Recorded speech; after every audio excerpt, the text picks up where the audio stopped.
from Koreatown, Los Angeles. Thank you for tuning in to Ktown Social Club.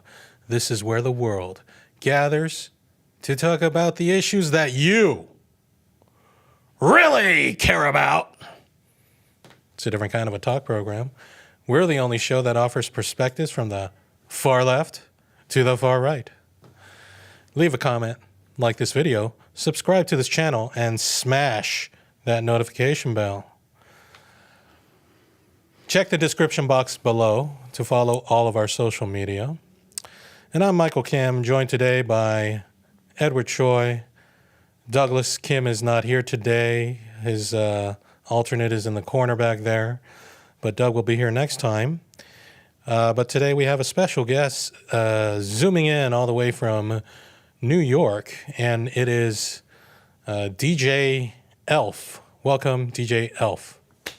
Hell yeah. Oh my God, I'm here. Thank you so much. Yeah, so excited to be here.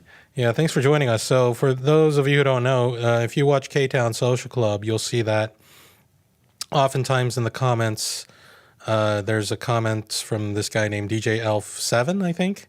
That's right. And First. This is the guy, and you know, he's been sending me lots of emails about what's going on in the Korean community or Korea even or something. Like, you send me a lot of emails, and yeah, I know you also CC a lot of other people, like I guess other activists or journalists and State Assembly members right now. Just thanks for bringing me on. The Asian American curriculum right now. This show is actually the historical tie to Korea, and let's take a look at what happened in the LA riots. Right, you see, Radio Korea was known for actually calling, organizing the community, and getting them to safety. Now, in a new curriculum that's designed to stop Asian hate, there's no mention of the word LA riots whatsoever. Seigu is completely erased from the new NHPI curriculum. That's an insult. There's also no word of mention of the word Palestine or Palestinian in the entire curriculum, and the fact of our presence as war victims and as you know, our status in the war is completely erased. So I'm really, you know, I see that Radio Korea as possibly being stakeholders in this particular argument. And I'm really so excited to be here. Thank you so much for bringing me on. I've just that's just one amongst other issues going on. The Asian American curriculum in New York City, which is actually now already implemented in schools and is mandatory, is an insult to Asian Americans and Korean Americans, straight up. Okay, so your passion is like Asian American issues, or I'm passionate about a whole bunch of things. I work with the if you look at my stuff, I'm DJ Elf 7, the number 7. If you just look, I have my website djl7.com. I actually was homeless at the age 16, and the fact of the matter is that when you think about anti-war activists, there's not even white anti-war activists, like, you know, who are victims from the country. You don't name a Russian or Ukrainian anti-war activist. Name a Korean anti-war activist here in America. No, it's not. It's Jill Stein or Cornel West. Can you imagine we had a reparations or criminal justice reform event and we excluded Black people? It's ridiculous. So the thing is, because my issues don't matter to American society, I team up with the little people. That's the elf, right? People are disabled, people have been wrongfully incarcerated, people that have been homeless, people that have been, you know, living in shelters and public housing. Were you also a DJ? I'm a DJ, yeah. What kind of music do you spin? I'm a hip-hop DJ, kind of like that's a hip-hop DJ incorporates a lot of different styles. Okay. So shout out to Fifth Platoon, shout out to, I believe in Los Angeles, Beat Junkies, I think is holding things down there. What's the number 7 then? Okay. When you make the F, it's a 7 backwards. You know, 7 also has like a numerology significance of being, you know, holy number. It's easy, you know. A lot of people like to use the number 7. Okay. So. All right. So when you mentioned that there are no Korean American like anti-war activists, there's plenty of them. They're just not famous. There you go. Right. Yeah. And there's no need to really have them included or really talked about in the mainstream. Right. And I beat people up with all the time, right? There are Korean American activists. I'm like, name one, right? I say before. The fact of the matter is that, our education does not teach us that, you know, our values. So there was a time in this country when they would not acknowledge the presence of Black scientists like Lewis Latimer or George Washington Carver. And until we can be activists, we won't really get to be scientists or musicians, right? You can't name an Asian American musician, or not easily. So how can a Korean anti-war activist, you know, like I consider myself one. I know Doug is, you know, he's anti-war. I'm guessing Ed is probably an anti-war activist. Not pro-war, yeah, for sure. But how do we become famous? Huh? man, famous. The thing is that honestly, that's one of the things that I really like about this show. It has a very real, like the fact of the matter is that the other show, Culture Shock, that you guys have, right? It is a culture shock. That's one of the big things about understanding, you know, what happens to people that have been affected by war. And another thing that happens is that, like just like I said, even white war victims, right? This is something that happens because of the loss of political power. Not only that, but people like us, right? What are some of the things that stopped the Vietnamese War from going off? The pictures of the suffering that were in the media that turned the general populace against the war, right? But now we don't really see the victims and we don't really acknowledge them. And this show does that. So the perspective that you guys had, there was another show that you guys had about trauma, right, in Korean American society. Yeah, so much of us are traumatized by the veterans came home crying, man, look at what happened to us, right? Those were our families' homes. They came out of that, right? We came out with this hyper competitive, right? Having to live in those horrible times. And now, right, we have the lowest birth rates, and we can really see that there's a lot of relevant stuff going on for our people that are it's not acknowledged by a large society. And I think this show does such a great job of capturing that perspective and talking about these issues that is not present on other shows. Thanks. Well, thanks. And so the intent behind Ktown Social Club is because I felt like rather than Asians trying to get onto like white programs to tell their story, I thought Asians should create their own program so that we can speak for ourselves. And that's what, the point of this program was, and also to give points of views that about Asians or Asian countries or whatever that you won't find on white shows, because the white shows that do have Asians on, they're only going to have a limited range of views on there for their audience, and some more extreme views like the kinds that Doug might have, for example, those would never be able to be played on like The Tonight Show or whatever other American talk show like Ellen or Oprah or whatever. So this is like a space for Asians, or specifically Koreans, but we're okay with all Asians to just kind of say what we want to say, no matter how much it pisses off white conservatives or white liberals, who cares? So I'm thanks for watching our program. But you said something about how did the Vietnam War end, about how we saw those atrocities and all that, but it still took a long time, I think. And secondly, right now, there's like constant like videos and images coming out of Gaza. Even in the West Bank, you see shit going on there. But I just don't see this ending. And Israel's bombing Lebanon. They just killed the head of Hezbollah, Nasrallah, who the U.S. considers a terrorist, but many people around the world, they don't consider him a terrorist. They consider him a freedom fighter and somebody who died for Gaza. Like that was a red line to him. But we call him a terrorist, and I don't know, like, how is that going to end? Like, it seems like images and pictures don't really move anyone. And even a few, like, months back or late last year, that American soldier, Aaron Bushnell, he lit himself on fire. He self-immolated. Like, what's it going to take? And all the pagers exploded. Like, how is this really going to end? Like, I don't know if it's going to end. Like, what do you think? Yeah, I don't know. I don't think the right people are seeing it. Like, I think the same people are watching the same videos of like babies being like decapitated and exploded. And the people whose minds need to be changed, they're the ones who are not seeing the videos or the photos, because I've seen them in spades. Right. Yeah. And it's impossible to... We see them every day, don't we? Yeah. It's impossible to like get behind what our government is doing in regards to Israel when you see those images. But I just feel like a lot of people are choosing to not see it or ignore it when they do. What do you think, Ed? Like, The algorithm is... You're right. The algorithm gets to choose. People can actually... I don't see actually that much of it at all. To tell you the truth, and just so you know, I've actually bled over this issue. I'm sorry to say that actually I have a protest come out with Grace Meng tomorrow. The people say, by the way, I just want to you guys see if you guys know about this one, right? I released this in my last newsletter, which I actually also released with news about my presence on today's show. How much do you think, right? People say the Republicans are all about supporting Israel, right? And maybe that's true vocally. But how much do you think the Democrats, right, get from IPAC? Do you know? Well, I think we're all aware that, at least on this show, we're aware that AIPAC contributes much more to Democrats Yeah, it's over 15.2 million for the Democrats and a little bit under 2.2 million for the Republicans. But the way I see it is, despite Republicans getting a fraction of the support that Israel does, I mean, that the Democrats do, Republicans seem so gung ho More about vocal. supporting Israel. Vocal, yeah.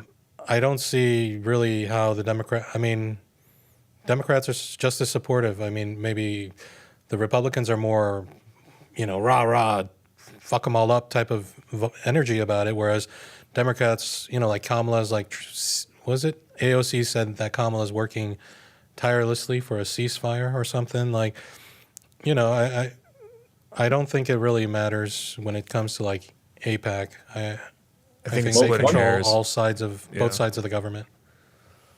Well, the thing is that if you look at Grace Meng, right, she's actually running for Congress, and I'm actually going to protest her tomorrow. The fact of the matter is that she gets $300,000 from IPAC, right? It's her largest contributor, by the way. AOC and Lily Velazquez, I think, only get 22 and 18,000 from their top contributors. So the thing is that, right, Grace Meng's getting 10 times that amount from IPAC. Her actual district is not, there's Asian Americans in her district, but it's mostly actually Jewish people in Forest Hills. I'm not anti-Jewish, right? I know there's a lot of Jewish people who are against Israel, but actually she does more for Israel. They're funding her. You don't see Asian American groups funding Grace Meng, right? Not nearly to the same extent. So the fact of the matter is that money that are people donating toward the Asian American cause are going towards actually, funding the Israeli state, interests, just straight up and down. Is Grace Meng, who is she? Is she a Republican, Democrat, or? She's a Democrat. She's in the House of Representatives. She's the highest ranking Asian American, and she's also responsible for the Stop Asian Hate movement. Now, the thing is that we could pressure down ballot candidates. I know you guys had Grace Yuan. I love that, right? You guys are having on, different candidates locally. We could actually talk to them, right? Ron Kim's the first and only state elected Korean American legislator in New York State history. Ron Kim, why isn't he really able to come out for, on this issue in solidarity? These issues affected Korea on the same timeline as Palestine. There's a lot, right, we should be doing and working in solidarity, but unfortunately, our groups are kept apart by a lot of times, and that's, Jimmy Dore crowd, right? These millionaires, right? Often white, Brian Becker, Answer Coalition, things like that, that are actually monopolizing the war movement and collecting all the access and resources. Once again, why are there no Korean American anti-war activists who are being allowed up? Because they are monopolizing, and not even white anti-war victims. I'm actually emailing every single consulate in the world, especially Asian Africa, and telling them about the hypocrisy of the anti-war movement. And actually, they all know this. I've actually sent them emails. I've documented it. They know that by excluding me, that other countries are seeing this. They don't care. Right. Because I want Jackson is part of it too. I want to ask you about, since you brought up Jimmy Dore and you brought up Brian Becker. Brian Becker, I've actually met him in LA at a Korean event. He was out here before COVID. And Yeah, I'm very interested about that. yeah, He's it was tied to David Young too. I'm very interested about this. David Yoon, by the way. David Yoon he's always around and he wants to come back. It's just because of his work schedule, he can't always get here on time. I want to interview him myself. His YouTube channel. You can reach out Is to he him. still cool with PSL? Is he still part of them? I don't know. I think you'd have to ask him that yourself. I don't know about that. I don't know if he ever was, but Brian Becker and like Abby Martin and these guys. I don't know, Mike Preisner. You know Mike Preisner? No. Do you know Abby I Martin? like Abby material, but she's also part of their clique. It's like some Puff Daddy stuff. I'm sorry, man. Right, but like Brian Becker and like PSL, like what is your problem with them? Like, for example. I'm gonna tell you right now. PSL, by the way, just for our audience, is the Party for Socialism and Liberation. It's a Marxist-Leninist political group, right? Oh, I can't wait to go in on these folks. Yeah. Okay, and by the way, Doug may disagree that they're Marxist-Leninist, but they are like communist or socialist or whatever within that area. And there's all kinds of like socialist and communist parties. They don't always get along with each other. They usually don't, but that's kind of what it comes down to. So that being said, what is your problem with the Party for Socialism and Liberation and Brian Becker? Absolutely. Where's the workers? They're a grassroots organization. Where are their grassroots regional leaders? I want to know. It's all about some celebrities at the top who maintain control, and they form an aristocracy. Remember Brian Becker, look at his net worth. Look at Medea Benjamin. They're all millionaires. Jimmy Dore, Cornel West, right? Maybe he's like, in debt and stuff, but he has access. They're elites, and they treat their workers badly, and they don't talk about how they treat each other's workers. They are incentivized, right? Because Medea Benjamin will come out with a book, and then she can go on Jimmy Dore and talk about her book and market it to thousands and thousands of viewers. She's not going to mess up that relationship. So even though 7 separate generations of the People's Party regional leaders, right, as Korean Americans, like Chun Yu-hwan, right? Yeah, Americans coming in deciding, right, this is going to be your leadership. Screw your elections. We don't care. Yeah. They learned nothing from the anti-war movement, right? They don't allow democracy in their own organizations. This is disgusting. And they're covering for each other because they have something to lose. They make their staff sign NDA agreements. They're involved in all the abuses of workers, right? Where's the workers at? By the way, so the thing is that they're actually blackballing me. And just so you know, by the way, right now, Koreans were actually targeted during the LA riots, right? Because they said Black people are getting unhappy, so they need an outlet to take out their frustrations on. And I think this is happening to trans people right now.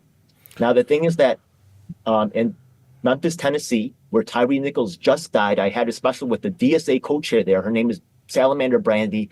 She was mentioned by Justin Pearson in his inauguration speech. I don't know if you know who Justin Pearson is. He's actually one of the legislators that was kicked out of office, but he was returned with a lot of fanfare, right, in Memphis, Tennessee, where Tyree Nichols just died. I tried to do some fundraising for her actual, she was running, right, to take on the police brutality, right? She has a lot of community support. But here in New York, none of the people from PSL want to talk about it because she might take the money that they collect for themselves. This is a money collection operation, straight up and down. And the fact of the matter is that where's the war victims at? Once again, right? They have no tool under their spread wing. No tool cannot talk about me. And I have an interview with John Cho, the founder of No Tool. But thanks for having me on your show, though. Right? Yeah. I'm black. Let's get back to No Tool in a bit. But what do you mean, Brian Becker? Yeah. What do you mean PSA is just trying to grab money? Like, what is the purpose of PSA then? It's not all the membership, but the thing is that at the top there's a leadership that actually forms an aristocracy, along with media entertainers that are also Brianna Joy Gray is a millionaire, right? And she has Jill Stein and Cornel West on. How do you know these people are millionaires? Like Brianna Joy Gray, is she really a millionaire? Yeah. Oh, yeah. Look her up. Type in Brianna Joy Gray net worth and see what pops up. She's in the millions easily. Yeah, but how are these figures verified? How do we know if she's really a millionaire? Because I don't think she's a millionaire. Let's go ahead. Just type it in, right? Type in Brianna Joy Gray net worth. All right. Let's see. Yeah. Where's their workers at? I want to know, right? They're all for the workers, right? Where's the workers at? Their workers are treated like crap. I work with their workers. Whose workers? PSL's workers? All the workers. I work with Republicans, Independents, Greens, Libertarians. I don't discriminate. I work with all the groups. PSL leadership now, though, when they see me around, they escort me out because they know about they're protecting their leadership, who's corrupt. I have Supreme from Wu-Tang calling out their corruption. I got Mutio Jamu Saber, one of the longest monthly incarcerated men with a direct tie to Mumia Abu Jamal, right? Yeah, who's calling out their lies. The very first black state coordinator in the People's Party also called out their discrimination against myself. But you never hear about this on the media because they all protect each other. Breakthrough News will not cover this story.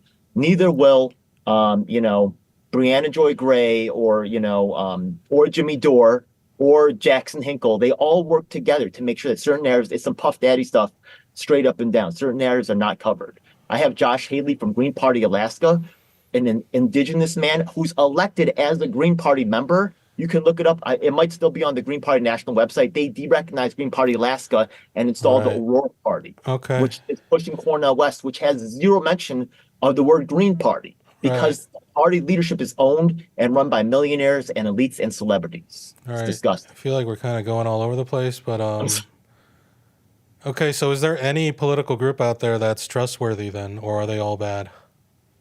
It's natural for this to happen with leadership, but the fact of the matter is that you got to trust the people that be with you, not the ones that they give you. So I work with all the groups, and a lot of people on the ground are saying the same things, but they're kept siloed off.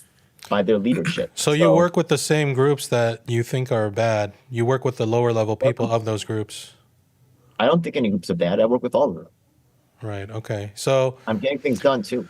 But also, just to like rewind maybe where we should have started, why don't you tell us a little bit about what you do in regards to when you say you work with these groups? Like what are we talking about? Okay. We've I have a coalition that I work with because people don't really care about my issue. So for me to come up, I got to work on other issues.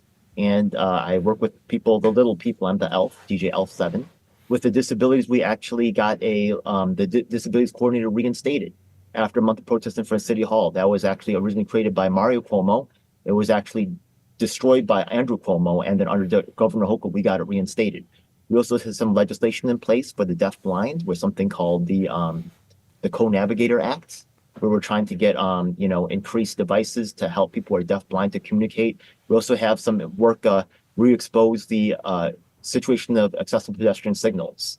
I just took the two longest wrongfully incarcerated men in New York State history, Otis Johnson, Reverend Keith Gadsden, and we went and protested in front of Kamala Harris's office. Her particularly weak issue, criminal justice history, gives my coalition a unique leverage as in terms of negotiating for things on our behalf. Now they're trying to deny us, but my man Mutio John Musebru in Pennsylvania, and by the way, when he was in prison, he got written to by a Korean man, and he also worked on behalf of a Republican Korean American. His name's David O. He was in city council. He was running for mayor, and he supported his campaign. his name's David O. Yeah, you could look him up. Yeah, he was running for mayor of Philly, Pennsylvania. Okay. It's not the David O that I know. Okay, different David O.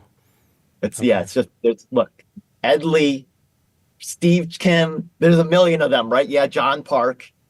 That's like the standard Korean names, right? So David O. It's gonna happen. Hey, so this is again, it's kind of all over the place. So let me just find out more about you. Like, where are you from? Like, where'd you grow up? Where were you born?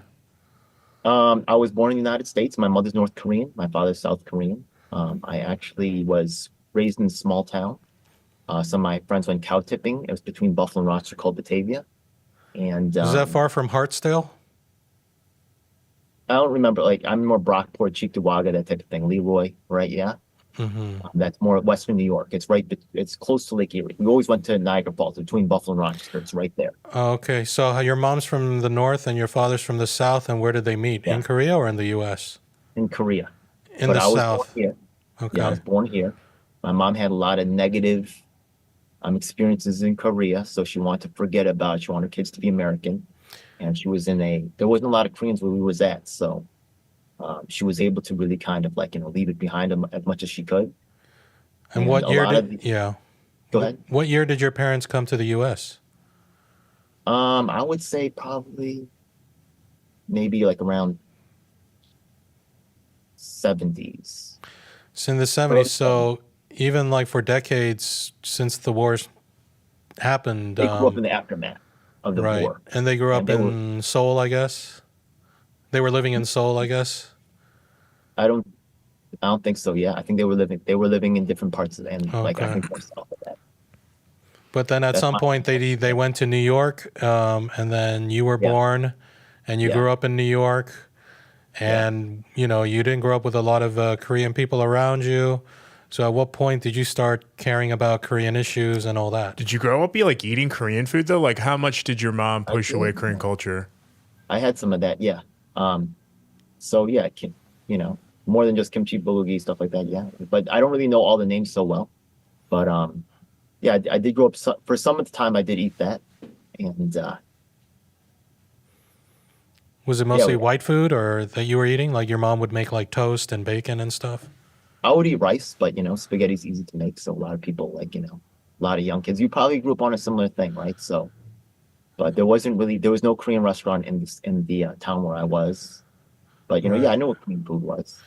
Okay, yeah. Out here in I was born in LA, but my grandma came over when I was young, and then while my parents were working, my grandmother would cook us Korean meals every day, to the point where I was like, I actually really craved American food, like the kind of stuff that my classmates were eating, but I always had Korean food. Yeah, so are you So you didn't grow up like super familiar with Korean culture. It was just kind of like a little bit of food here and there, and that was about But it. there was other certain things went off, right? Like, 'cause remember that when we were, I don't know how you're about 48 right now. No, I'm 43, but thanks. Okay. No, like I'm 48, right? So I was just guessing. But the thing is that like when I was a kid, like maybe like around 8 or 10, they had the Korean Olympics in Korea. So that was kind of like, I don't know if you were how old you were then. Oh, were you Maybe, born in 76? Are you a dragon?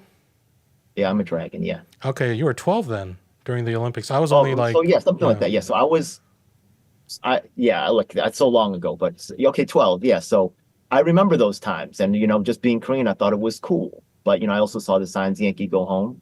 So I was like, why are they doing that? I thought we were the good guys. And then I started to realize that not everything was as advertised. So, I would ask, right, maybe my uncle would come over and I'd say like, what is this? You know what I mean?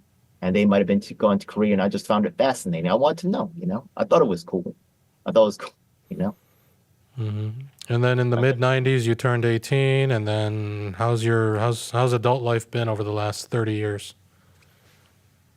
Pretty wild, man. Pretty wild. Like, yeah, what's your Man, background? You do any, like, you party around the world? Like, did you go to Korea? Did you live in Korea? Did you do, I've never been to Korea at all. I don't think okay. I'll ever make it there. It is what it is. Yeah.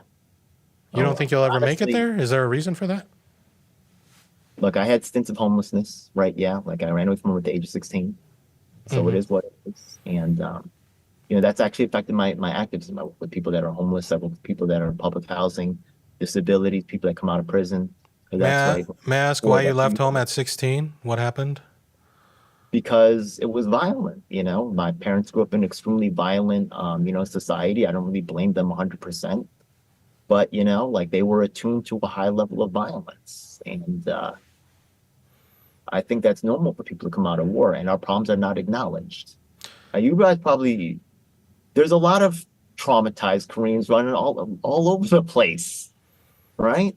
I feel all of us have trauma. All Korean Americans, all Koreans, Yeah. We we love all to have fight, we go something. way overboard. Yeah. Yeah. Do you not have a relationship with your parents now? I'm assuming.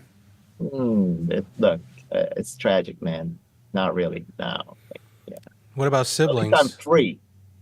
I'm free of it, right? Yeah. Look, we don't really. It's all messed up, man. Like the all my whole. It's not just my. It's that's not my siblings, right? Because I have one brother, but he messed up. You know what I mean? Like we don't. Sometimes we talking, but not really. Like it's all messed up. But all my cousins messed up too. I don't know about y'all, but they Hmm. all messed up too. Like what about you? Like how's your family? It's like A lot of my, I'd say some of my relatives that grew up here are messed up in many ways, in some ways. But I mean, more so than the ones who maybe came here from Korea later on. that's why I blame the war more than I blame my parents directly because they all messed up.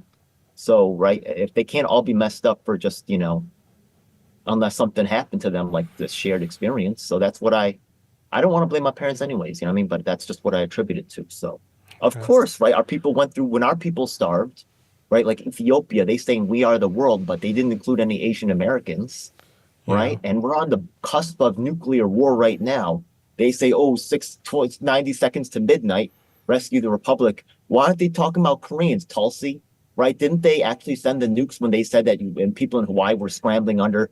Weren't y'all worried that the nukes were coming from North Korea? Yeah. So when you talk about anti-war, how come we're left out of the conversation? Right? This is ridiculous, man. I thank God for that. Thank you, man. You know what I All mean? right. So, are you married or been married? You got any kids? Man, yo, you're getting that personal, right? Yeah.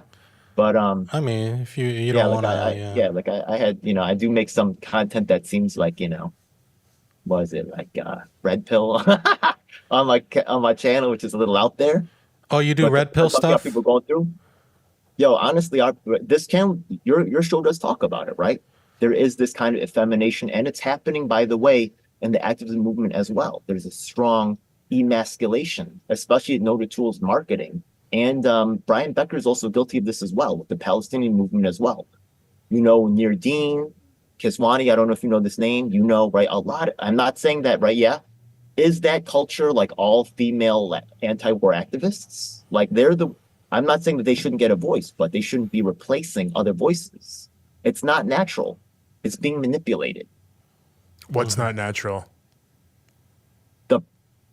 The anti-war activists, like from the Answer Coalition, from that whole neck of the woods, is primarily female, correct? Why is that not natural? Why would it be? I would accept 50%, maybe even 60, 70, but like, when it's like 95%, like that's not natural. You know what I mean? Also, like the men's voices matter as well. Right? Okay. So yeah, what's your view on Korea then? What's your what do you politically like? Do you consider yourself a Democrat or Republican or Green, Libertarian? I'm both. I'm everything. I'm doing active work with all the groups, and I think that honestly, it's right to be certain things on the local level, the right to be other things at a state, and other things at a national level. There's different political discussions going on at different levels, and you got to. I take more of like a mixed martial arts philosophy, right? You want to use the right tool for the job. So sometimes it's right to be Republican, right? Wasn't Mayor Bloomberg actually Republican when he became mayor of New York City? Like, what's this label shit? You know what I mean? It's for ballot access. And right now we actually released, now here's actually something interesting. New York, actually the voter database is free to the public. We've actually arranged that and made that free open source, because the thing is like over millions of records. So we made this publicly available where people can just download it for their particular 2-block radius, so they don't crash out their database. But I think that in California, I think it costs like $20,000 or something like that for you to get the voter database access. You know what I'm talking about? Right. Yeah, it's not very democratic. Go ahead. So you work with Republicans, Democrats. You also work with Greens and Libertarians. I've been a Green since the 90s, right? Because a lot of times I've seen that the Democrats will say one thing to your face and then go into the voting chamber and do something else. So I've been on Access for a long time. But, right now I'm involved with it. Even though I'm doing work with it, I've recently given speeches at multiple Republican clubs down here. But the thing is that I'm joining the Democrat Party because they control at a state level. We actually have a shout out to my man Theo, he's got a documentary on PBS called County, right? The thing is that they control the ballot, the devices and how the rules go down for ballot elections. That's something controlled by county committee and state committee of whatever party's in control of their state. The other thing they control is the judge selections. And they also control the special elections. So if these other parties want to get fair ballot rules and stuff like that, then someone has to take over whatever body's controlling that ballot process. So I'm Republican for certain things, and I'm Democrat for other things. And I do whatever's in my coalition's best interest, because I protect the people that be with me and do work with me, not the one that they give me. So I don't care if you're a celebrity, but if you and me doing business, if we talking to each other, then we moving together. But people that, I don't do one-way relationships. So Russell Brand, right? Why are you doing stuff? Why are you talking about the U.S. stuff, man? Go take care of stuff in London, you England person, man. You know what I mean? You're here because you want the money to talk about United States issues. You need to get smacked up. You know what I mean? You have no business here. I'm not saying that you don't get to say something, but why are you speaking before me? I'm a Korean American. This is disgusting. So who are you supporting for president this year? Look, I'm not really crazy about, but I am supporting Trump. And, until something changes, I'm not really happy with a lot of things about that. But the fact of the matter is that the community is doing more with me right now. So I'm going to work with whoever works with me, right? If you see that when I took the longest long incarcerated men in New York State history, I have all the evidence. We invited Yusef Salaam. We invited, we invited the socialists. We invited PSL. They didn't show up because there's certain things that I just spelled out, right? Like the first black state coordinator in People's Party history, how he has my back, how Salamander Brandy has my back, and why there was no support for her campaign. They can't answer these questions, right? And I also, right, Jimmy Dore, there's 6-7 generations of elected state party leaders, right? Yeah, we're calling out what was going on. All this information, I'm sorry, I just think it's kind of all over the place. It's kind of confusing to the audience. I'm so sorry, man. I'm trying to stay within a. I know we have a lot of ADHD on the show. We kind of go all over the place, but yeah, I'm not quite sure what we're talking about. Yeah, I'm not sure either. So let's keep it more simple. Okay, so you're not happy about it, but you are supporting Trump this year, right? Even though he's not really the best choice. He's like, all right, well, I'll go with Trump. The community is doing more for me. The Trump community. Yeah. Okay. Remember when we had the protest in front of Kamala Harris's office with Otis Johnson, Reverend Keith Gadsden? Really, the Trumpers showed up. The Democrats. Yeah, right, I don't Claudia think Democrats are going to invited. show up. Right. I mean, it Why also not? depends on what you're protesting or what you're championing. But They could. Look, Kamala Harris is particularly weak on criminal justice issues. She could say, "I'm going to do right by the wrongfully incarcerated community," and then she would just that would be wonderful, right? She could come out a hero in this. She could come out to that meeting and say, "You know what? This is an injustice." That's all. What's the problem? I offered. I told them in advance. This isn't a setup. I gave both sides an opportunity, and I even paid out for them that this was a possible that they could do that. So Why why? don't they do that? Why do you think Kamala didn't do that then? Okay, the thing is that remember she got all this money, right? $300 million, like over $100 million in one day. How much of that money is from the prison industrial complex? I wonder, right? Or people that are associated with that whole thing. They have an agenda. Unfortunately, the Trump's team did not help us either.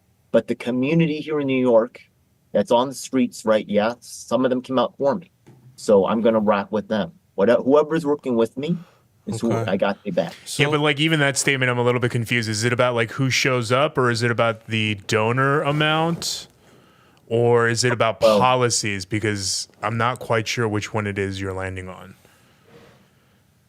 It's controlling the local politic. You know what I mean? So the thing is that Trump could make whatever rule at the federal level, certain things can get turned off, right? Like if he says that I'm not going to allow people into the board and we're going to deport all those people. If he makes a federal rule, that is. But on a state, remember the federal controls certain things, the state and the local controls other things. So, right, the locals control the police, they control the schools, right? And then the state controls what? Like the Medicare, how those things are distributed. So if I want to get things done at the local level, then my allies who have come out for me, right, because I've come out for them on other things, they want me to go this way. So I'll rock with them if they're doing certain things for me, such as coming out for, I'm building up my political support within the clubs. And then from there, I'm bringing it to the candidates' attention. And then we can really make this a focal issue of their issue. So by the way, I'm contacting all the mayoral candidates for New York City right now and asking them, right, if they're going to help my coalition. And whoever that helps my coalition, that's the candidate I'm going to support, Democrat, Republican, or Independent. okay. But Hey, the Trump people are doing most of us. by the way, how did you find our show? I'm always looking for Asian American, content and Korean American content because really, I'm Korean American, and I see this as kind of my lane, and a lot of the reasons why I experience things, the issues that are core to my identity, like I don't think I'll ever get to Korea. I just don't have the money for that type of thing. It's an expensive trip, right? So, oh well, I don't really. It's hard to be an activist, right? Yeah, there's a lot of fake Right. activists who get paid. This it's controlled like freaking Puff Daddy. Yeah, But I'm getting I a know, lot done. yeah, I know a lot of, or I used to know a lot of activists, when I was like a little younger, and a lot of them would, they would go to protests or whatever, and they would go like on their off day, or they would go after work or something. It's a lot of them are people who really didn't have that much time or money or whatever, but they made the effort to like show up to these things. And I know a lot of them are like, some of them were just like factory workers or Uber drivers, whatever. Like, how do you survive in this, capitalist world as an activist? Like, what do you do for work, or how do you get I'm a paid? street musician. I'm You're a a street musician. Oh, okay. What do you And I play? get some donations for my activism, but really, I do street act. I actually on my channel on DGL7.com, I actually have over 100 street street artists that I have on my show. And this weekend, I don't know if you heard of something called makers or people that do like build robots, Arduino, stuff like that. We're actually providing the street musicians for that particular fair. So Maker Fair, Coney Island, we're going to be there this weekend. Okay. So you make a living mostly from being a street musician, and what kind of, like, what do you play, piano, or are you DJing? What do Play violin. you play violin? You're a street violin performer. Yeah, but I would rather be a DJ. But really, it is what it is. Right. And then where can people go see you play, or do you not On the want people subway. on the subway? Wow. Mm. Okay. And is violin something you learned, like your parents forced you to learn when you were a Hell kid? yeah, hell yeah! I'm Korean. What do you think, man? So I'm Korean. you must be Absolutely. pretty good, huh? I'm okay. I scrape by with doing it. So it also Okay. makes me very free because I can't be fired and I don't worry about nothing. So I just come out and do whatever basically I want to do. So it's a pretty free life. So you play at a subway station, not actually in the train, I'm or playing. No, I can't make it in the subway station. I got to do it in the car. We'll see oh, how much Oh, you I do can it do make. it in the car. Yeah. and people are cool. Nobody says like, "Hey, turn that down," or the anti-Asian My stuff. show is not mine's a violin. There's people who do like, amplified sound and play drums and stuff. Like my show is not really, you know what I mean? Yeah, it will happen once in a while, right? But it's not really that often. And my show is not the most out, you know what I mean? People bring in like amplifiers and stuff and play guitar. I'm not really, that Okay. loud And how many hours a day do you do that? as much as I need to. Honestly, if I can get a donation in, then I spend less time doing it, for my activism work. And I just do it until I need, and I just do it until I need take care of what I need to take care of, and then I just spend the rest of my time doing activism because that's what I love, and I think I'm doing historically relevant stuff. I Right. have the first U.S. presidential candidate debate with one of the candidates using the Korean language, and that I think that's pretty cool. I like to really I want to make history. I don't have any kids. I don't right because I don't think I financially should the way that I am. Hmm. So I have nothing else to live for. I think there's a whole new class of people that are coming out that are talking about like laying flat and stuff like that who don't see a financial future for themselves. I'm one of them. So they're just going to do whatever they want to do. That's what I'm doing. I'm just doing whatever I want to do. All right. And how long have you been doing street performing, like being a street musician? Like how long have you been doing this? Over a decade, but I took a break to go to actually Grenada, where actually I went to med school for a little while, but I didn't make it through. So there were some other things going on. You were in But Grenada in your 30s. yeah, maybe Okay. even 40s. And is there a reason you don't ever plan on going to Korea? I just don't think I can afford it. Oh, It's it's an it's expensive it's an trip. economic. Okay. Yeah, I don't speak Korean either. It's like $800 each way or something, right? From New York. Oh, from New York, I don't know. Yeah. Yeah, roughly. I want to say like cheapest is probably like 1,400 round trip. Yeah, and then plus like, whatever. And I don't really speak Korean. I don't Right. know how easy to get along there, but I watch stuff online trying to see what's going on. But that's why I'm so fascinated, right? That's why I want to meet David Young. That's why I want to meet yourself. I know you actually went to the border. I watched that episode, right, where you said you saw the sign right on the bridge where you couldn't cross or something. Oh, yeah, yeah. Are you talking about the Cora videos? No, Oh, you talked okay. about it in some of the other Right. things. No, I was in North Korea 10 years ago, but the travel ban was put in place in 2017, 7 years ago. So my second trip, I actually wasn't able to take because it was supposed to be in 2017, but right around the time I was supposed to go, they put the ban in place. So Yeah, yeah, yeah. I think I saw that one too. Yeah. okay, cool. What kind of music do you play? Is it classical? Um. Oh, you mean on the violin? Yeah. Oh no, I can do on my one of my most recent videos. I play was it by Boston, More Than a Feeling. And then I also do The Godfather. I do mostly show tunes that people recognize. I can do some hip hop. Um, the classical I can do it, but I'm more of a street cat. So my business card says #1 street actress. I'm really a street person. I think yeah, the Godfather stuff is cool because a lot of Italians there, right? So they Yeah, probably like da da da da da there da you da go. or da da da da 10 years, man. da da da da da da Those da. exact songs. Those are hot songs, man. That's really made my life. I Or tell you those or I songs. imagine you do really well if you do like Billy Joel songs. They love Billy Joel out there, don't they? I could. I Billy haven't really Joel, learned Bon that Jovi. yet. The Downeaster Alexa, isn't there a violin part? Maybe I don't know, but okay. That's not really my passion, though. I just do it to write. I just do it as minimally as I can to pay for whatever I need to get through to make it to the next month, and then I'm just doing the activism because that's really But where I'm it really must be doing okay because my understanding is New York's a very, pricey place to live, no? well. I kind of have my ways, right? I was homeless since the age of 16, so I have a lot of I could really figure out how to go super low budget. So How long were you homeless then, or was it just brief, or? I've been homeless several times, and I'm actually like really they're trying I could be homeless really soon, so that's in the possibilities. I'm thinking about that. So I might just go back and do it again. Pretty wild, but I see. yeah. Oh well. But at least I got here first, thank God. Right.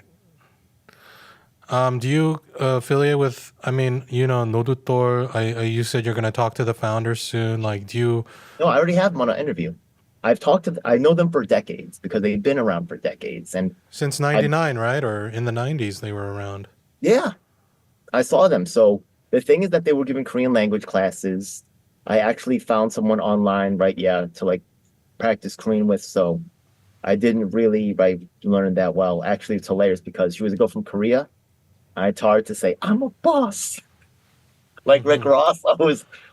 It was probably bad. When I showed her the video, she freaked out. And she didn't give me any more lessons. She was mad, but I thought it was funny.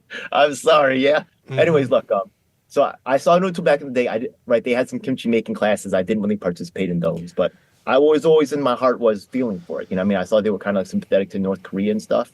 And my mom being North Korean, I was really like, I'm not sure. I even have an interview with, I don't know if you know someone named Dermot Hudson. You know who that is? Yeah, he was a KFA in the UK, right? He got fired from his job. What about Yeonmi Park? What you guys should bring her on your show. Like, even agree with her or not. Just interesting. I don't think Yeonmi would come on here. Really, I've been trying to. I don't think she's allowed to for myself either. I think she nowadays lately is controlled by what's his name, Charlie Kirk. She's got a string of dudes on her channel, white and black, but there's no more Asian Americans. I swear to go take a look. It's hilarious, man. Well, she's also a big figure. She's very well known, and I think our channel's just like. First of all, we don't have the numbers on our channel for it to be worth it for her. I think even 10 years ago, her fee for giving a speech was like $40,000. She had on Kenny Sue before he got big. You know who Kenny Sue is? He sued Harvard for discrimination against Asian Americans. Okay. She's had smaller content creators on at the beginning. Right, but again,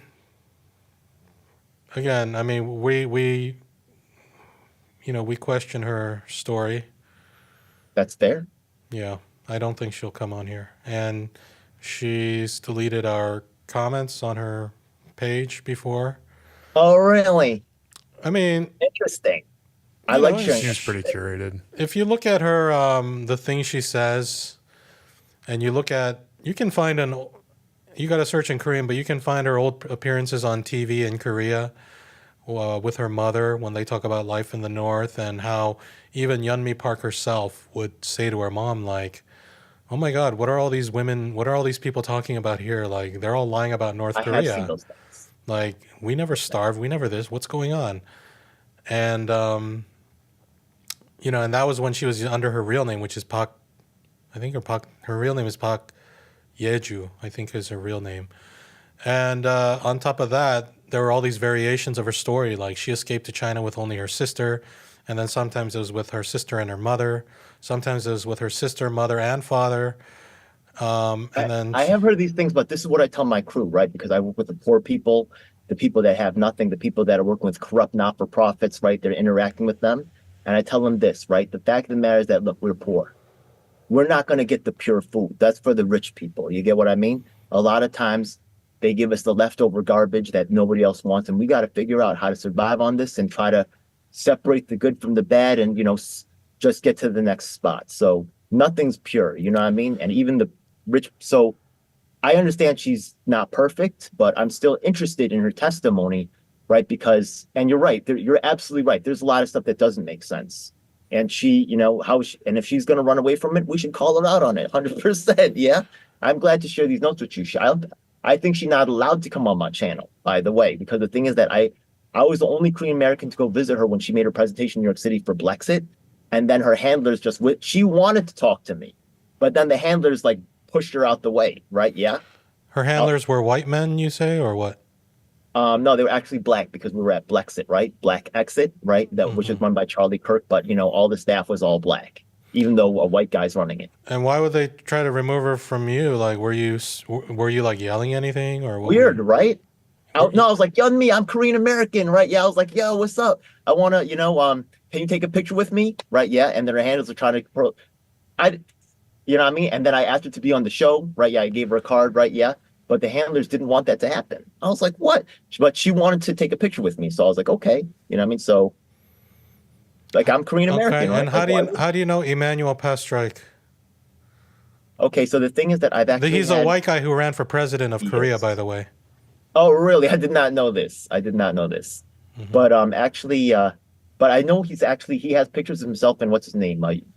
One of the female president, Grace Park, whatever, the former president, but I'm actually had several U.S. presidential candidates. I have something called the Unified Platform for 22 and 24.